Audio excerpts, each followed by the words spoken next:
show how strong and powerful and mighty we are. Get big money out of politics.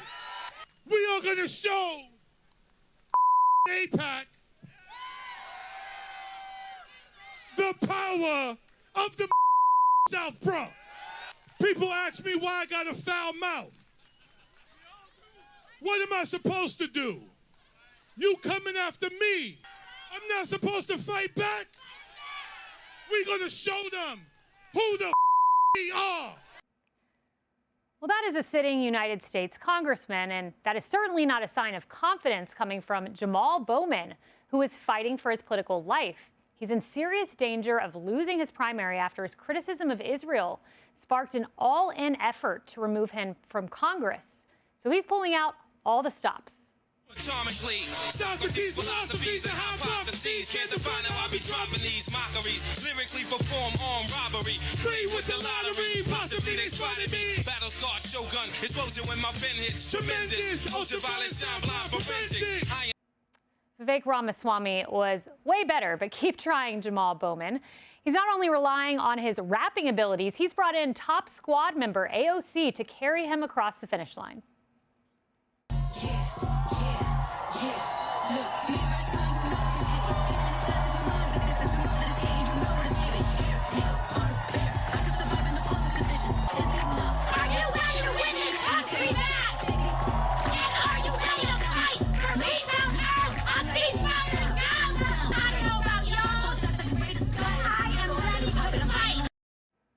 Joining us now is South Carolina Senator Tim Scott. You know, Senator Scott, I wanted to play the Jamaal Bowman soundbite for a family member last night. I had to remove my 4-year-old daughter from the room because she could not hear this congressman. And Richie Torres, he's a Democrat in Congress. And Richie Torres came out and said this about Jamaal Bowman. He wrote this on X. The level of profanity here is so shocking as to be unbecoming of a member of Congress. There is nothing in Jamaal Bowman's unhinged tirade that remotely resembles the decency of the people I know and represent in the South Bronx. Your thoughts, Senator? Well, I'll just say this, Kaylee. They are losing their minds because they are losing their voters. Without any question, his behavior is unbecoming for any member of Congress. That goes without question.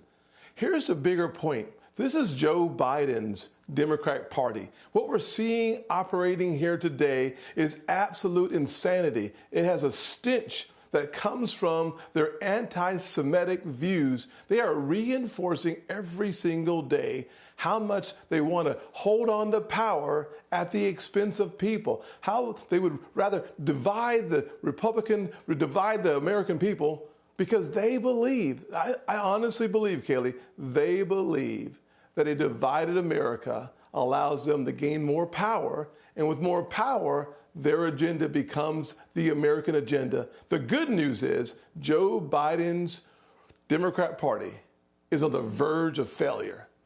4 more years of the President Donald Trump, and we will have law and order in our streets. We will have respect for elected officials because we will purge those out of Congress who act and behave like Congressman Bowman. It is despicable to hear the language that he is spewing to our Jewish citizens. It's despicable to watch him turn his back on our strongest ally in the Middle East, Israel. And it was worse is that the squad, AOC, comes to the rescue. It only reinforces the point that the entire squad is anti-Semitic and they are un-American with their behavior. Well, to that end, Senator Scott, this rally, believe it or not, it actually got worse. And I want to play another few moments for you here. And beware, those of you at home, you might have a stool fly through your television. Watch.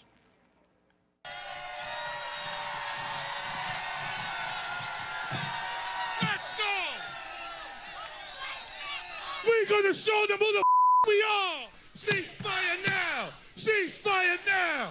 Cease fire now. Cease fire now. I want to put up a picture of Kafir Bibis. He's a little baby who's in the hands of Hamas. Who knows if Hamas even still has him. Do you think Jamaal Bowman would wield a stool through the air and shout, "Free the hostages," like Kafir Bibis, Senator Scott? You know, it's unbelievable the behavior that we're watching. This is descending into an abyss, a pit, a bottomless pit. Let me just say this. America should stand by our allies. Every single hostage should have been returned safely.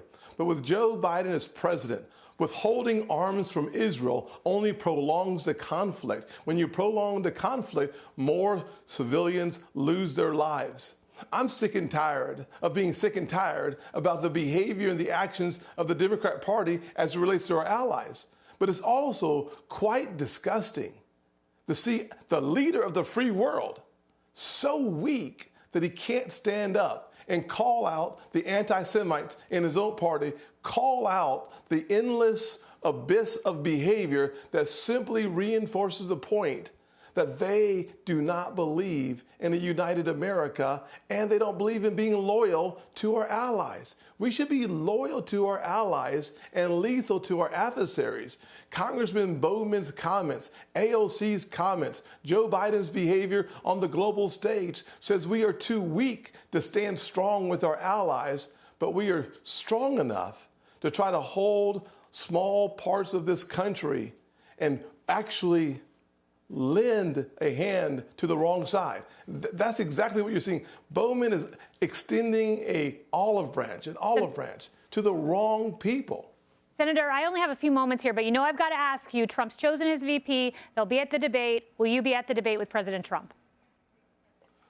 I will be there in the spin room after the debate is over. I'm looking forward to seeing the contrast between Donald Trump and Joe Biden, the contrast between a healthy economy and a terrible economy, a closed border, an open border. I can't wait to see it all. You and me both. Senator Scott, thank you. I'm Steve Doocy. I'm Brian Kilmeade. And I'm Ainsley Earhart. And click here to subscribe to the Fox News YouTube page to catch our hottest interviews and most compelling analysis.